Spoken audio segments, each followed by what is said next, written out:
Today's forum is going to be a discussion about the upcoming budget. I am Becky Evans, she, her, and I am a new member of the adult RE programming team that brings the forums to you. So that is why I am the new face here. We moved to the auditorium this morning so that we could live stream. There was a request to do so, and also with the cold weather, I think that was a good idea too. So we need to have, because it is live streamed, we want to have everything microphoned. So if you have questions, please raise your hand and I will bring this microphone to you.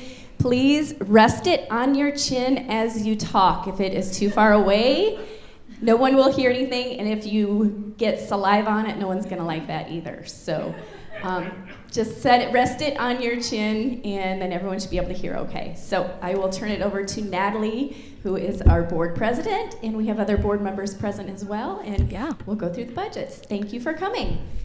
Thanks, everybody. So first, a little housekeeping. If you are in the room and you would like a physical copy of the draft budget, they're at the back table where Tracy is, and she'll be happy to hand you one. If you are not in the room, if you are online, or if you prefer a non-paper copy, you should have one in your email. There's also a link on the live stream that links to this document. So if you're on the live stream and you want to pull up that link, you can look at that, so you can look at the same numbers that we are looking at. So the next thing I'm going to do, I'm just going to kind of give you our plan for today. We have an announcement actually that's not related to the budget exactly. So first I'm going to let Sarah Chong come up and talk to you guys a little bit about the rapid response team. And then we're going to talk about the budget. This is like the intro, like this is the board presenting this to you for the first time. So we're here for your questions and your feedback. Hopefully not that kind of feedback. That was amazing timing. And then we're going to wrap up with a message from the stewardship team. So I'm going to turn it over to Sarah Chong.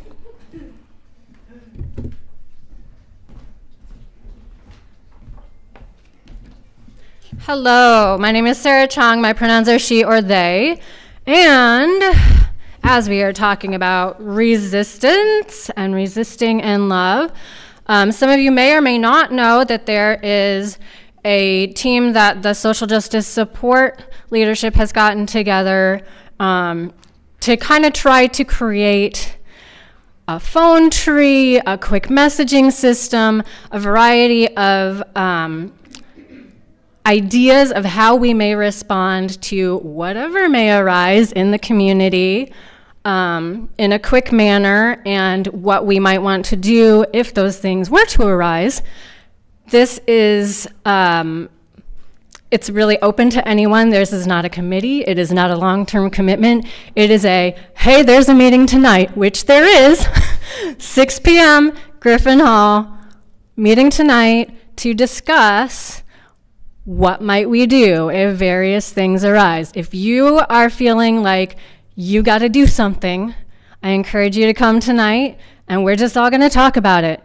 Some of us talked about it yesterday. We didn't have nearly enough time, so we're meeting again tonight, especially since we have heard that a certain very high-profile visitor is coming to town on Tuesday and may have other federal agents along with him.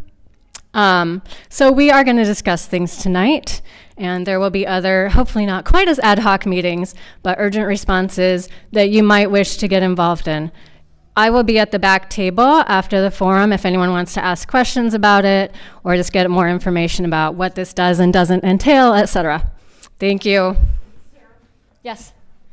Could you just ask people to share any information they have about protests, about whatever's coming, maybe with you or with Yeah, so this team would also like to have anyone who has information, rumors, etc., about protests, actions, political things we should be concerned about, anything like that. We don't have an email per se, but the social justice team of the church would be a good place to start with that, and they can get it to this group of people. Also, I will be at the back table if you know anything right now. Yes, Linda? Last night we talked about meeting in Stonewall for people to join us by Zoom. Are we not? Yeah, we don't know if we're able to do it in Stonewall and live stream because if we have too many people, we won't fit in Stonewall. Hopefully we'll have that problem, but AV team would be, if that's possible, if we could move to the auditorium. we can try to talk to someone on the AV team about possibly moving to the auditorium in order to live stream tonight in case there are a lot of people, but I don't know. I will investigate that while forum goes on. Thank you. Resist. Thank you. All right, let's talk about our budget. So I want to start out by kind of giving the story, the narrative of how we create the budget, what our goals are when we're working on this. So our first goal is we always want to present a balanced budget that accurately reflects what we think is what is reasonable, right? So you'll see there are 3 columns. The first column is our draft budget. That is the absolute, we got to keep the lights on, what we need to keep going at the level that we are. And then there's an aspirational budget that is the extra things that we would like to add if we can get enough money to do them. And the board tries to prioritize those items based on how much money we have above the bare minimum we need just to keep going. So that kind of gives you a framework for how this budget is created. Specifically for this budget year, for 26-27, we heard a lot when we did our candidating search party meetings, when we did our strategic planning meetings.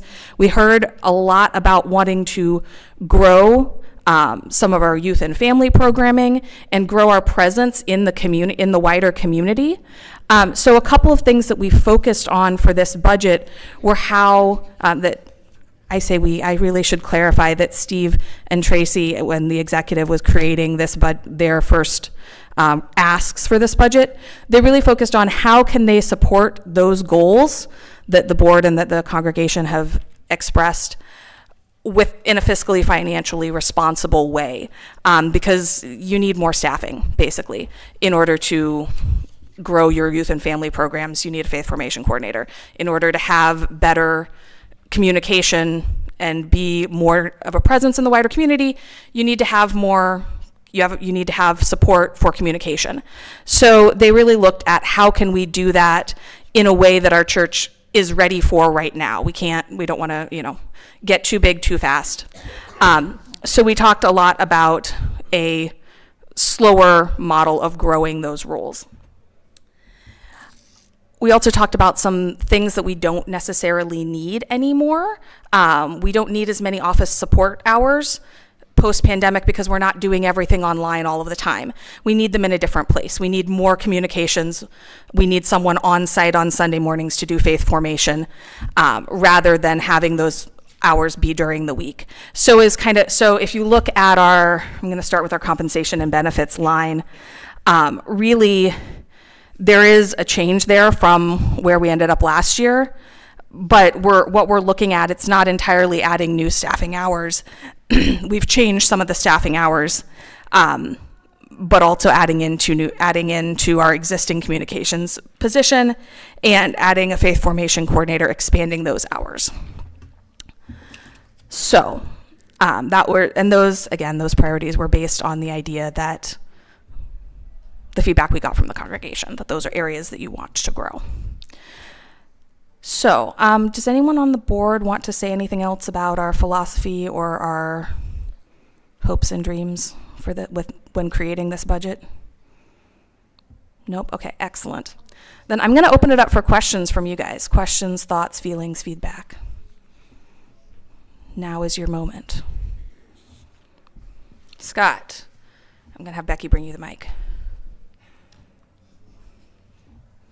Quickly reading through, and I know it was a hot button last time, so can you explain row 69, Faith and Action Partners, and how that went from part of the budget to only being aspirational in the next year?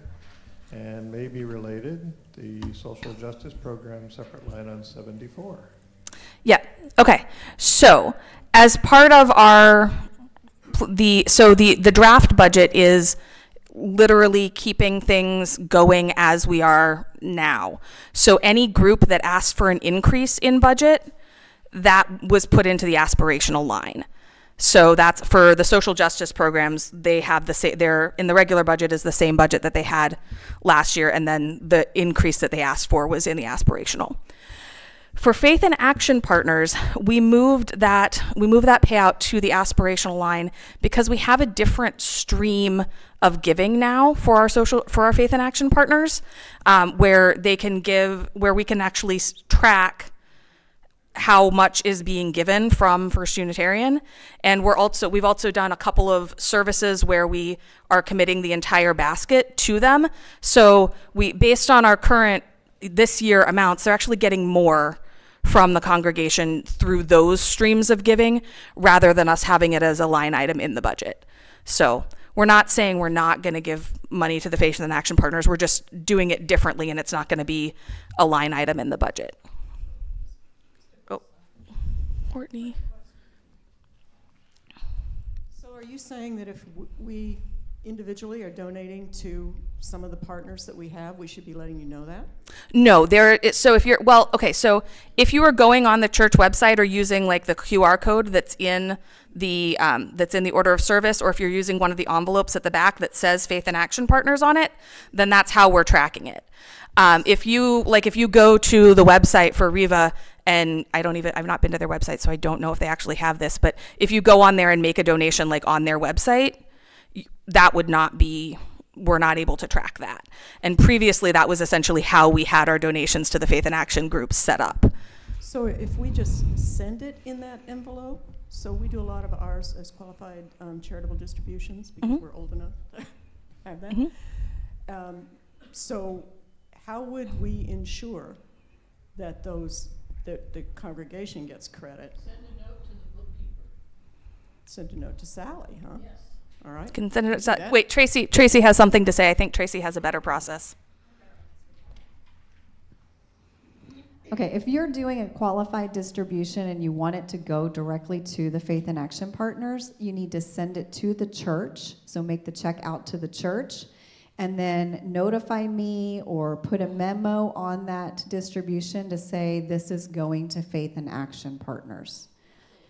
Yes, if you send it directly to the Faith and Action Partners, we won't know that and we can't track that for you. Does that make sense? Yep.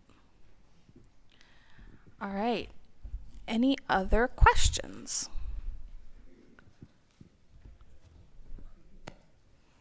I'll ask a question that probably has already been asked. Nope. So I have a question about the office staff, the number of people in the office. Can you just remind me again? Maybe you already said this, and I apologize if I didn't hear it. Are you adding an additional staff person? So in our realistic budget, we've actually added, I don't know if you saw it in the intercom, we've actually added a 5-hour-a-week faith formation coordinator that's going to start February 1st. So that 5 hours a week, that's basically Sunday morning. Just being here Sunday morning to catch the kids, take them to class, be the primary point of contact on Sunday mornings. In our realistic budget, so the first column of the 26-27 budget, we have included increasing that person's hours to 10 hours a week so that they can do more of the curriculum planning. Who is that person? Is it an expansion of our current staff? No, it is a new staff person. It is. Yes, and her name is Vicky, and I don't know her last name, and I haven't met her yet because she's brand new. Oh, she's been hired. Yes. Yes. So we're essentially Faithiana Leonard. Sorry, I've got things falling here. Hold on. Her position has always been split between faith formation and congregational life or membership support, right? The vision, because there's always been an awkwardness with having one person who needs to be in 3 different places on Sunday morning, right? We've all felt that. So the vision is to grow that position into 2 separate people, and starting out with 5 hours of faith formation that is starting on February 1st to actually be here on Sunday morning so that Faith doesn't have to be running around between all the classrooms and trying to catch new members every morning on Sunday mornings. We have somebody who's dedicated just to the kids. And then eventually splitting out from Faith's role more of those hours for curriculum planning and development stuff. Has this person, do we have any background information on, I mean, I know you do, but can you share any information on who that person is? I'm going to pass you to Tracy on that one. Yeah, we literally just hired her a couple days ago, so this is fresh news that you guys are going to have before everybody else. So, Was it yay, not in okay. the, I thought it was in the Baby intercom. starts Sorry, with that's us my on bad. February the 1st. She has a background in working with special needs kids, has worked as a program coordinator at Balance Autism, is currently working for a company that deals with mental health issues in children and families, as well as intellectual disabilities. So we are in the process of getting a bio from her and a picture, and that will be going out in this week's intercom. So more information to follow. I can't talk to that. I don't know. Yeah.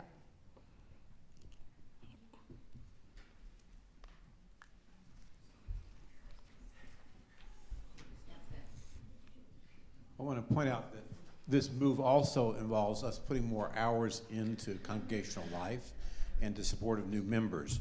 It's an important priority in the strategic planning process that more faith hours go over into that bucket of work, and that's an important part of what we're doing with this. Right. And we'll continue to expand that if we get the aspirational part of the budget, putting more hours into faith formation, putting more hours into communications and into congregational life.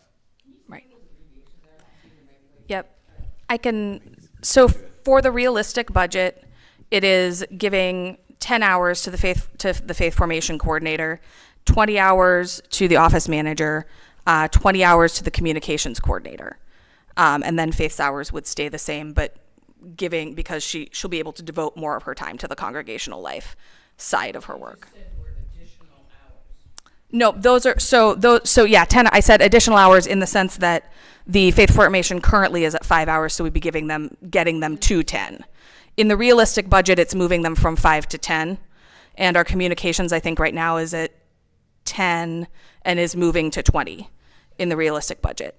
And then in the aspirational budget line, if we can swing it, we'd really like to get that faith coordinator up to 20 hours total a week, and then consider hiring a pastoral care support person, a pastoral care coordinator, because right now there's a lot of work that's being done by the pastoral care community that really is professional level work, and we're not paying them for it. So we'd like to start thinking about moving in that direction.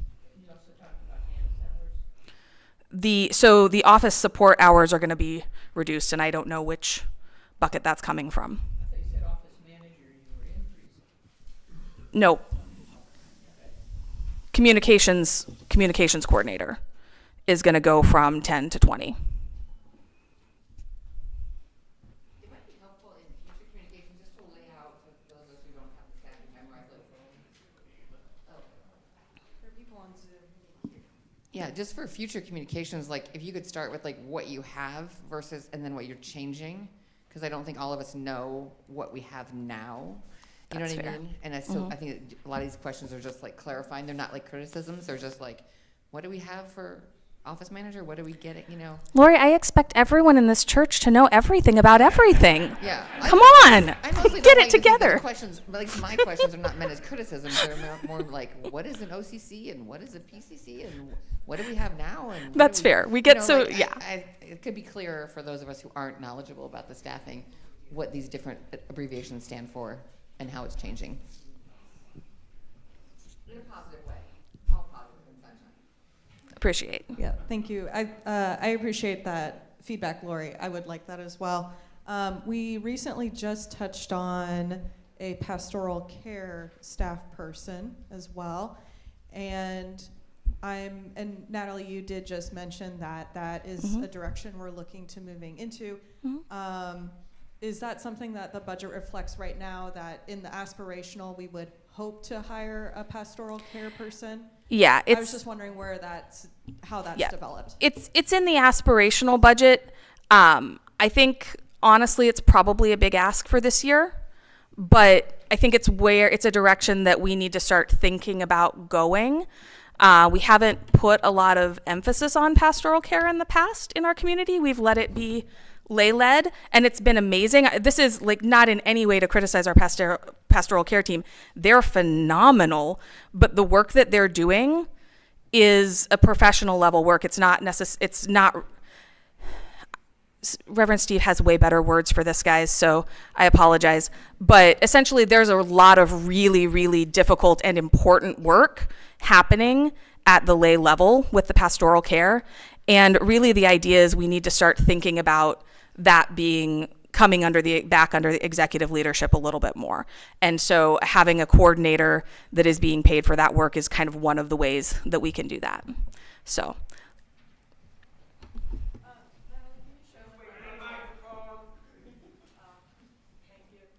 As a follow-up, can you show where in the spreadsheet that pastoral care professional line item would be? Yeah, it would be in the line 52, compensation and benefits, under the as part of that aspirational ask, which is Yes. of 25,000. It's somewhere in that Yep. $500,000 line item. Yep. Yep. Since we're over halfway through the year, can you maybe make a comment how we're coming along on pledges for last year's budget and how that maybe looks towards next year's budget, whether it's accomplishable? Yeah, I'm going to ask Tracy to help me on specifics. So for this budget, we budgeted an increase of 3.61% from our current giving and you're going to have to help me, Tracy, is that for the base line or for so the? historically, Okay. this church has given about 3% each year over last year's pledge. So that's the Yep. basic, realistic line. Okay. And then for this year, currently, we are a little bit behind where we would expect to be for pledges received by, no. So we are behind in the giving towards the pledges that you have given or have told us. So yes, we are about, I want to say about 15% behind what we should be at this time of year in the giving towards your pledge, which I'm working on a communication to go out to everybody so you know that. So we have the pledges to meet almost the aspirational budget for the 25-26 as far as what was pledged, but we don't have the payments. We're not on track for where the payments would expect to be. We have all of the pledges for the regular pledges, but we are into the aspirational, but we don't have the giving behind it. Yeah. If that makes sense. Yeah. Yep.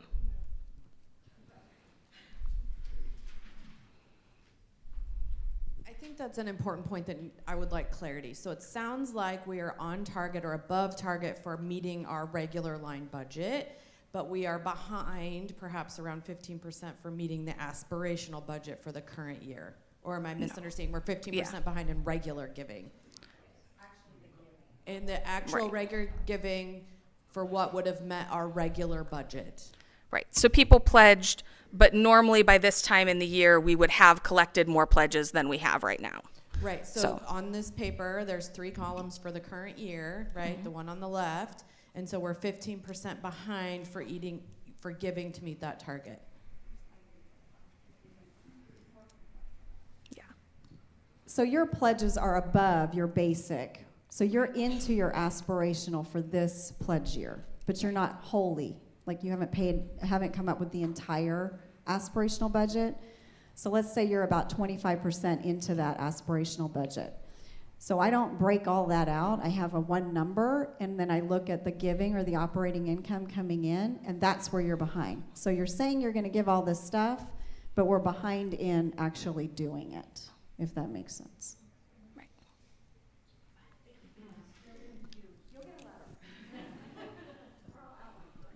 I think this is important from especially the perspective of stewardship, right? Because we're going to go out and we're trying to meet these. And so maybe we actually need to know, are we on target for at least meeting our base budget for this last year? So I understand the pledges get us a little higher, right? And then we might get half of what was in the aspirational, but it's like, is it really realistic for us to hit 580 in pledges for this year or not? And I think we base some of that on our current giving levels, and so I think just understanding that would be helpful.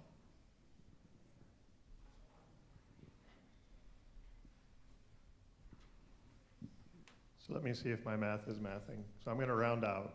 So I'm looking at row 3, first 2025-26 budget. To your point, the non-aspirational is, I'm going to round off for simplicity. We'll call it 540. If you go all the way to the right in the notes, current pledges were 560. That's why we're talking about that they're going into the aspirational in terms of what was pledged for 25-26. So far, so good? Mm-hmm. Okay. Yep. So now, going to do one more mathing step. We'll see if I still follow it through. If we're 15% behind. Yep, no, spitballing. Yep. Spitballing, so spitballing, okay. 15% will, again, I'll round off, say 500,000. You're talking about $7,500 under that number. We'll go up to 8, just because it's a little higher.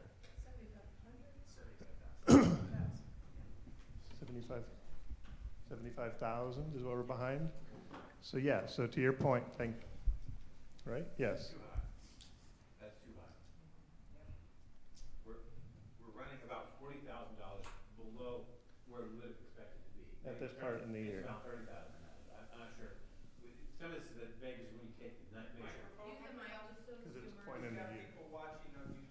At this time, we're running about $30,000 below what we would have anticipated receiving. Okay, that can be made up by simply getting several people to go ahead and do their QCD now. Some of this is just timing, I think. Right. But it is stuff that we need to work on. It's not something we can ignore. Okay. Yeah. But kind of on the same theme, when you're looking at line 4, this year you anticipated uncollectibles being 10,000, and next year you're expecting uncollectibles to be 23. So you're probably expecting an increase in the number of people who are not paying their pledge or something? Yeah, it's based on a percentage. So they increased the uncollectible percentage of pledges from 2%, which is what we used for the 25-26 budget, to 4% for the 26-27 budget.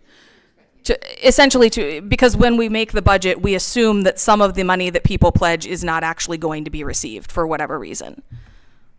So what happened was last year when we did that 2% for your budget, it was not correct. So when we went back and looked at your historical data over the last 5 years, it's really more about 4%. So we're correcting it on this budget. That's why the change. Yeah.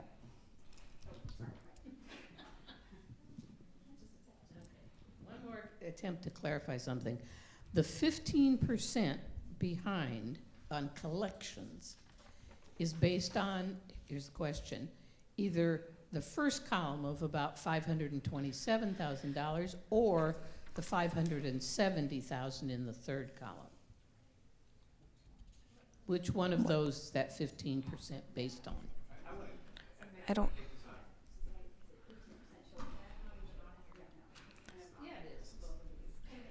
Okay. I think that the important thing to recognize is that right now we would have anticipated receiving X amount of dollars. We have received actually about $30,000 less than that. So Tracy's trying to come up with projections to see where that might end up. But it's about $30,000 as we know it right now. Okay? I think to Barb's point, the missing data point perhaps on this budget is where we actually ended and said this is our pledge amount for 25-26. Because my assumption is it actually wasn't ever 570,000. That was an aspirational set point. It's on here. The current pledges under the notes for line 3, current pledges are 560,503. Okay. So And then between that number, yeah. Yep. And so that's where that 15% is underneath. Yeah.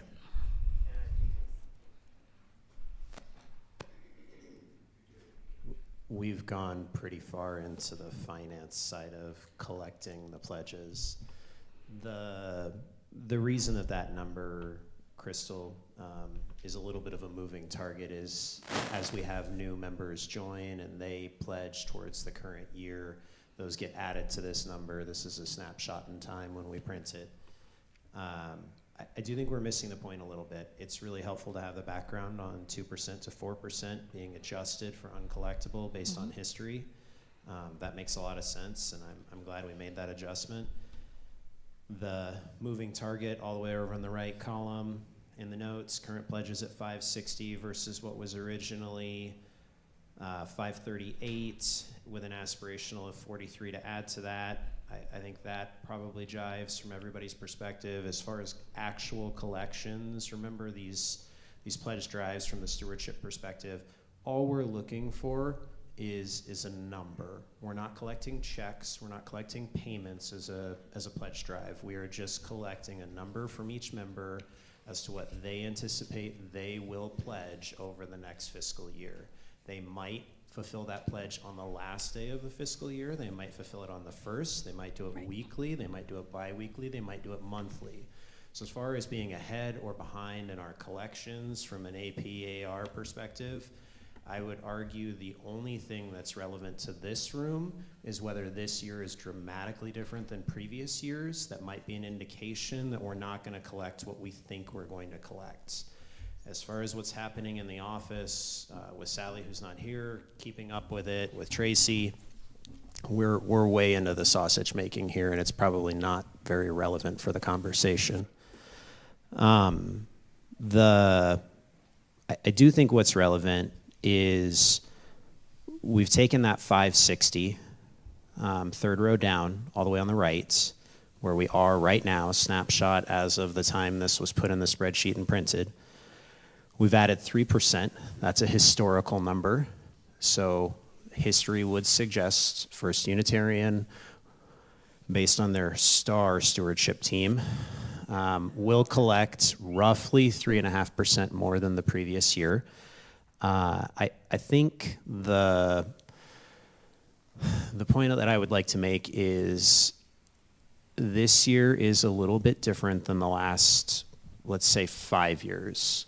The notable difference, we have a large capital campaign going on. You might ask yourself, does that potentially affect a stewardship drive?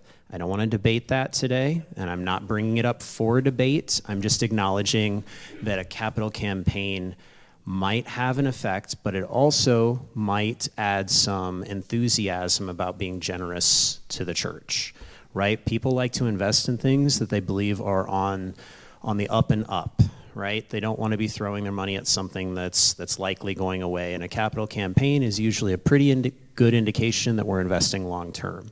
So I think that neutralizes itself, right? Where people might say, I can't give to both this year. They might also say, well, I'm going to figure out how to give to both because I want this to be around just like everyone else. So that's something I think that we didn't have last year. We had a kitchen, so I'll acknowledge that if anybody wants to bring it up. But in the last few years, the other big notable difference is we do have a settled minister. And I think it's also worth noting, might be coincidence, might be correlation, but we do have quite a bit of new membership activity. More people showing up to service. Again, coincidence, correlation, I don't know. Maybe influenza is such a low number that everybody's excited to be here and willing to risk it. But I think what we need to be mindful of is, and part of this I'm getting into what I'm going to say when I stand up there and relieve our board president.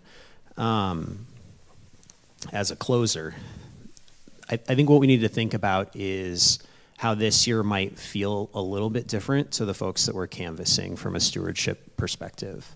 When they think, what are we giving? What are we looking at? What's on this budget? What's the delta in each category? We are at 109. Well, that's got 2 lines in there with some totals, and we've got some subtotals in between. But regardless, we're over 100 lines, right? Take a count today. How many people are in the room paying attention to and reading this? And assume at least 10 people outside of the room opened the email and looked it over. 8 online. Okay. Perfect. And 8 online. Acknowledging that. Thank you for those online.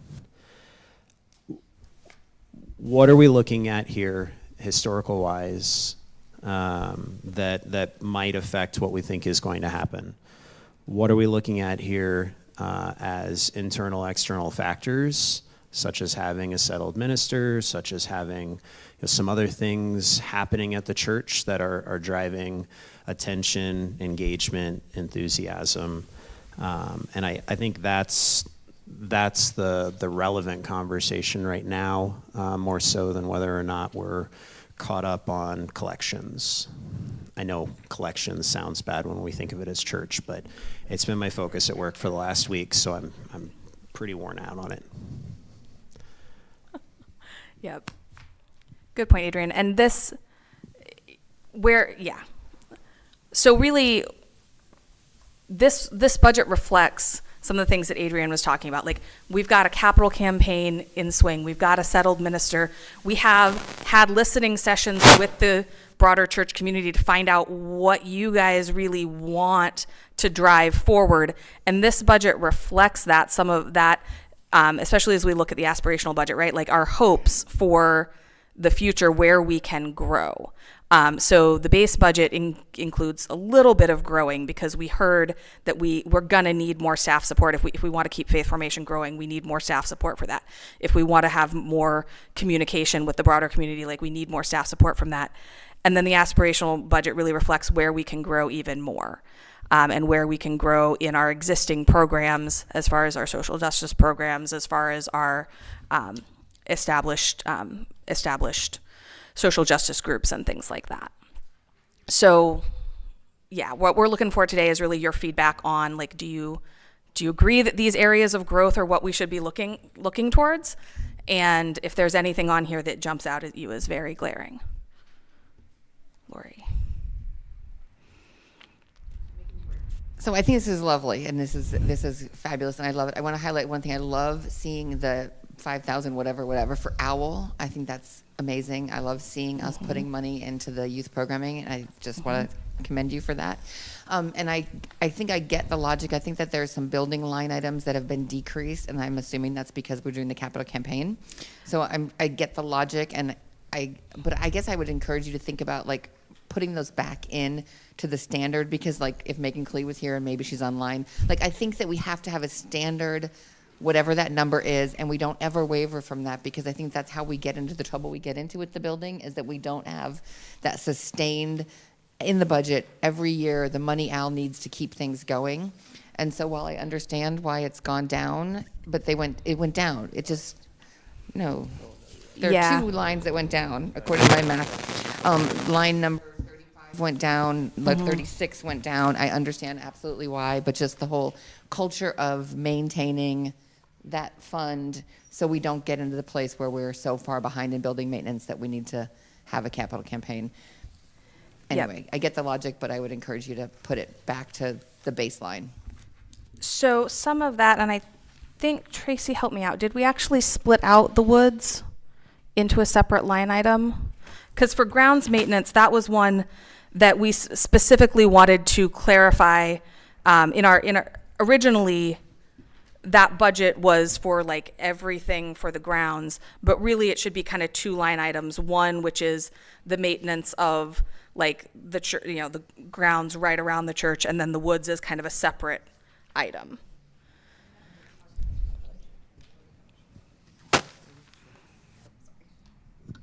Okay, so the reason that those two areas are down, yes, we don't have any woods in there yet because of the capital campaign. They are the ones handling the woods right now.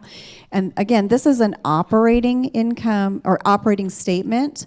So it's funds you will use this year. It's not your savings account. So capital maintenance reserve, I think, is kind of where you're thinking. That should probably be where your focus is if you do want to put money aside. But we're not going to pad the budget with numbers when we know we're not going to use it because we have capital campaign doing the So essentially the line items that are on here for 35 and 36, those are the actual dollar amounts we think we're going to spend this year. And the capital maintenance reserve, which is line item 38, which again, this year we've put it as aspirational.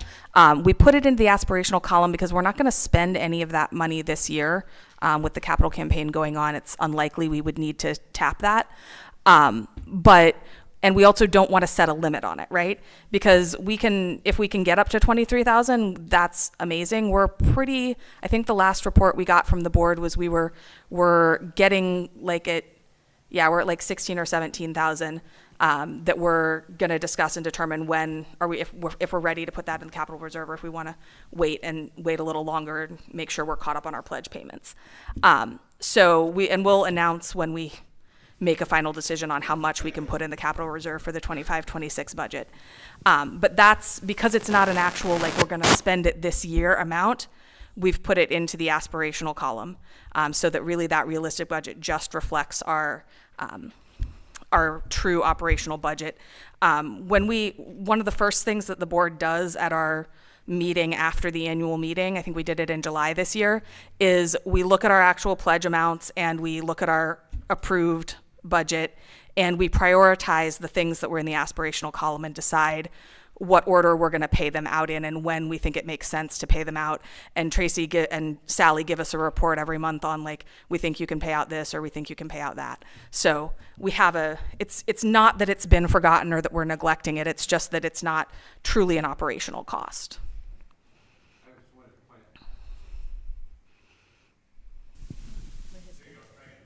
Okay. I just want to point out that it was because of the work we had done to add to our reserves that we were able to take care of the mold remediation, which is about $70,000. That puts us over into the red for this year, but because we had reserves, we were able to take care of it. Right. Yeah. All right, I'm going to sit down because now I'm talking as just a congregant. I would like to say I support very much increasing the budget for faith formation support. It's really exciting seeing young people here, and I think we have to provide the programming so that they want to come back. It's very important. It was sort of a chicken and egg thing. Do you bring the programming so that you get the kids, or do you need the kids first and then you get the programming? Well, we have the kids now, so I think we can't drop the ball and not have the programming for them. So I'm very much in support of that. And also, I am in support of maintaining the capital maintenance reserve fund, like Lori mentioned. So thank you for all the work on this.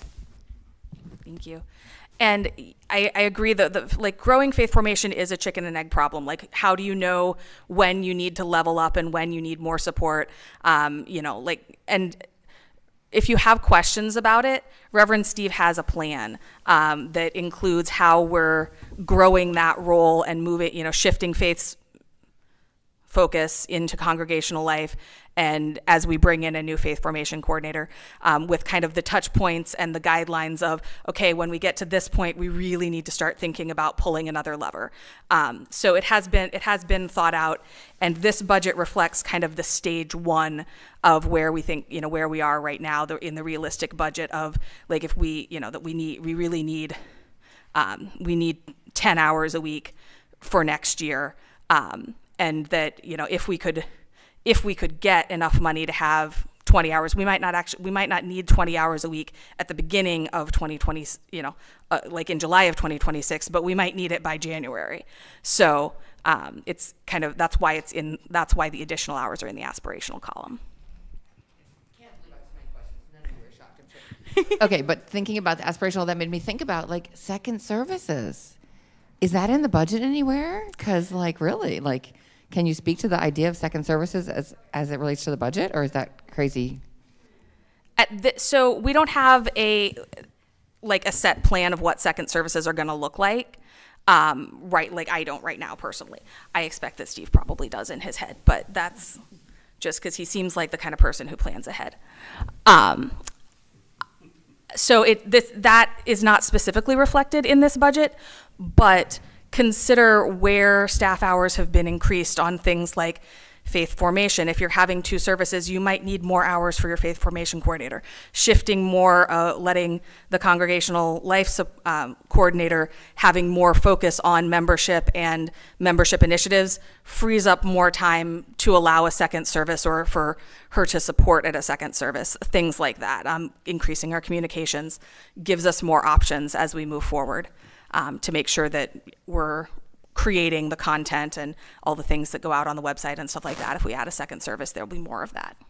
Yeah, thank you, Natalie. And to speak to your question a bit more, the topic of a second service did come up in a board meeting 2 meetings or so ago, so Steve is definitely thinking about it, but he wants to, what he shared with us is it seems that he wants to develop that plan collaboratively with us, and that it is something we're ready for in all sorts of ways, and I'm glad that we financially are talking about, like that is a financial, it's going to take financial commitments from us and from our budget to support that. So it is not something that we're expecting to happen next year, but I think it is definitely something on Steve's radar that he's working toward.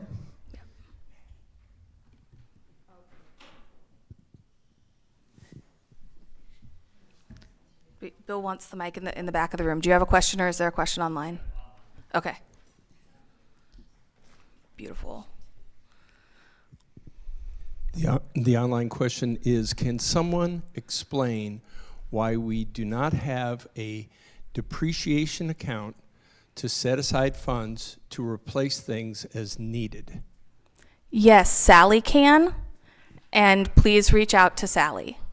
She explained it to me once, and I was an English major, guys. I'm just going to be full transparency there. It's been explained, but I would reach out to, if you have questions about that, she has reasons that it's not included in the budget. I can answer that. We weren't doing depreciation for a long time, but we do now. It's not in an income statement, it's in the balance sheet, and it's not, I mean, the capital reserve is what you would set aside to fix things, not a depreciation. The depreciation would reflect how much your buildings have depreciated, and it's really not necessarily usable for that. I can tell you that as we set the budget, and I'm involved in the building team and the FOC and the capital campaign, all these things are thought about in terms of how we reflect the budget. Back to the building question, you know, we're trying to reflect what we know should be fixed. The capital maintenance reserve is there in case we have something that's unusual, and obviously the capital campaign is hoping to fix a lot of those depreciated items, and so hopefully that makes sense. Yeah. So it's not reflected in the budget that you see here, but it is considered when building the budget for each year, what things might need to be broken and replaced. There are things like, if you look at the building maintenance, it includes inspections and annual maintenance for things. I thought I saw it somewhere, there was a line about things that need to be replaced in the office too, office equipment, stuff like that. So I'm always sort of looking at our budget as a percentage of sort of how we show up in the community and how we're showing up inside, right? And so I'm curious if there's been a couple of things I noticed, a conversation with Faith Formation, because I hear you saying they're getting more money just by us giving donations, right? But we were doing that anyway before. It used to be half of the basket, and it was the money that we would give every year. And I know this has gone around. I remember when I was on the board. So I'm actually a little surprised to see that go away. And then I'm also curious then about the $3,300, and like, so how are the decisions made around social justice programs, and if we hit those aspirational targets, you know, is the plan still then to give each of our Faith in Action partners $1,000 if we get into that budget? Because you've still put it in the aspirational, so it still seems a way we want to go. And then if we're going to start doing this special basket thing, has that reflected itself in a decrease in basket donations through the year? So we haven't determined what official basket donations will go for Faith in Action in 26-27. This year we did the Christmas Eve services.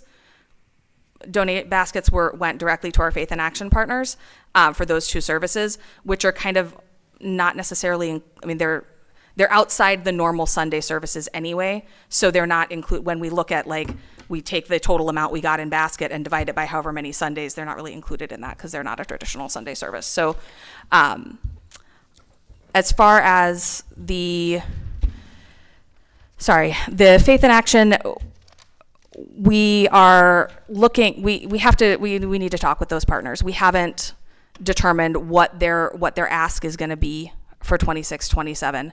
But I think moving in the direction of our budget, our realistic budget, is really the core things that we need to keep our core programming going, and the aspirational things are the things that are extra that we would like, that we hope that we can do.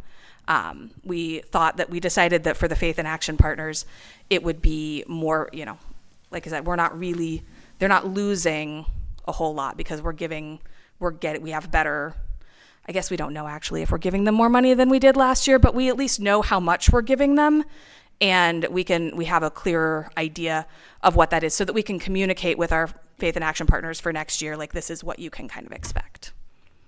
We don't necessarily need to put it in the budget. In prior years, we had to put it in the budget because we didn't have any way of knowing or communicating to those partners how much money they would expect to get from our congregation because we didn't have any way to track it. So we were just saying, well, you'll get at least $1,000. And now we have a better way to track that. We can give them a more accurate number without having to have it reflected in the budget. Natalie, you discussed that the board sits down and prioritizes when there is money above the base budget, and then we can hit on some of our inspirational budget. You have a prioritization of that. Is that something that you could describe for us, or that could be provided to the congregants so that we understand what the board has decided these priorities are? Because that might be something that feedback would be warranted. Yeah, so for the 25-26 budget, we prioritized a lot of it is based on the feedback that we get from you guys when we have these budget forums. Like I'm taking notes. I wrote a star on here, capital maintenance reserve, so that we're here. We're hearing feedback from you guys on what is most important to you in the aspirational budget. And for 25-26, I only remember the top two, but we could go back. It's in the board minutes from I think our July or August meeting. The top one was our UUA pledge. To get that up closer to the level it's supposed to be. We're still not anywhere close to where we should be for our denominational contribution. But we felt that was a priority, especially for this current year, because we've used a lot of denominational support going through the search and doing our startup weekend, stuff like that. And then our second priority is capital maintenance reserve. And those are the two we've talked about so far because of where we are towards our aspirational budget. Those were the two big ticket items from the aspirational budget for last year. As we move into the 26-27 budget, we're still taking feedback at this point as to what those priorities are going to be for our aspirational items. All right, do we have any other questions? We have 6 more minutes. Okay, last call. All right, I'm gonna turn it over to Adrian. Talk to us a little bit about how we're going to meet this budget. Goodness.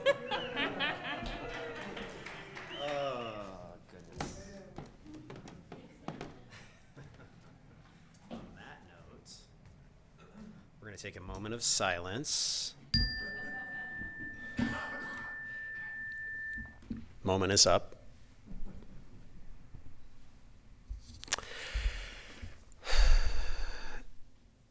Raising money for the church is not new. And as I look through the room, and I can't see those online, but I'm getting a big thumbs up from those in the back. If you're here, you're engaged in the church. I don't see the roles the way that the bookkeeper does, but I'm pretty confident some of our most generous donors who have funded the budget for a long time are looking at me right now in this room. So thank you. Hopefully we haven't said anything today that would give you pause to take your dollars somewhere else. I know that I'm not, but I will speak for myself and my family. The reality is we've got a lot going on right now at First Unitarian. We've got a big capital campaign that's very exciting that we've made a lot of progress on. We've got a new land administrator like we talked about. And as Steve was saying, we're taking care of a lot of the things that need taken care of, cleaning up some things that will be new when they're done, and hopefully not be an ongoing maintenance challenge or an unexpected expense. So what do we talk about to encourage people to give generously? And how do we distribute that message? This year, with all the things that I mentioned, we are not taking a new approach to stewardship. We will be doing some of the familiar things that you've come to enjoy, and I'm all for that. Some of that will be the testimonials from different members than in previous years, folks that represent different portions of our community, people who have been here a long time, like Dave, people who have been here less long, and people with big families and people without, and it will be as much of a cross section as we can get to stand up here and say why they choose to give generously to First Unitarian. In addition to that, we will be sending out correspondence explaining the ask, not just a package of envelopes like you might have gotten from a previous church, talking about what we're doing, what we're funding. Some of the bullet points in that include the additional staff focus. Not specifically, we will hire this person and they will do exactly this, but more the abbreviations that you see in the notes column. We are serious about increasing what we're doing in social justice. We are serious about increasing what we're doing in faith formation, in congregational life, and pastoral care. Those are all bullet points in our correspondence that will be going out via snail mail. Postal service, if that's your background. We have that in our family. So the theme of this year is a message of growth. We have some talented people on the stewardship committee who will be figuring out how to help us visualize that with some artwork.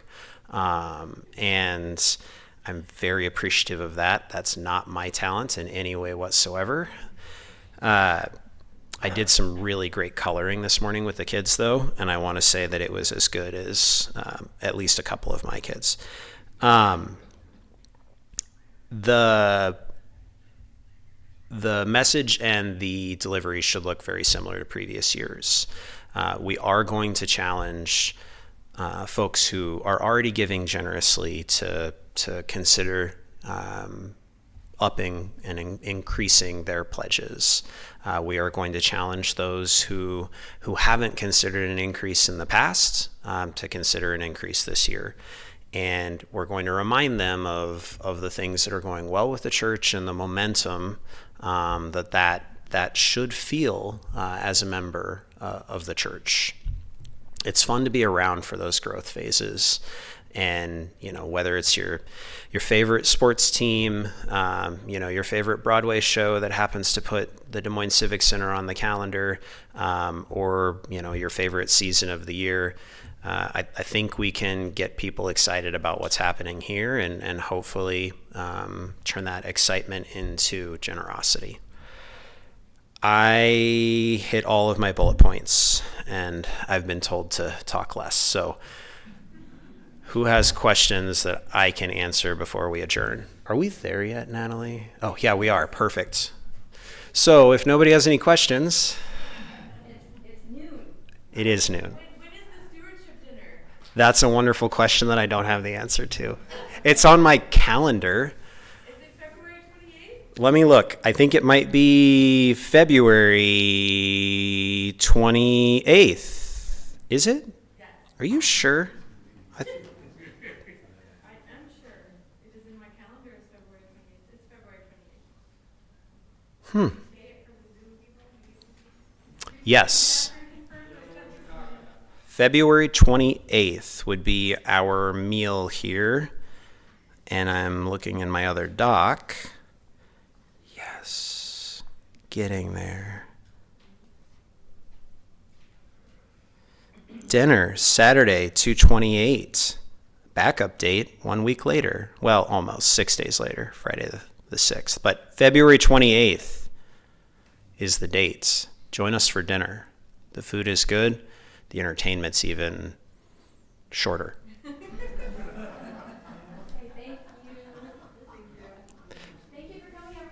Thank you. Adjourned.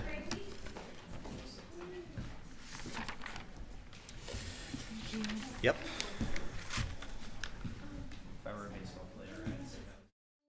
As this live stream from First Unitarian Church comes to an end, remember that previous live streams can be found on our YouTube channel. We'd love to see you in person someday. Until then, thanks for joining us.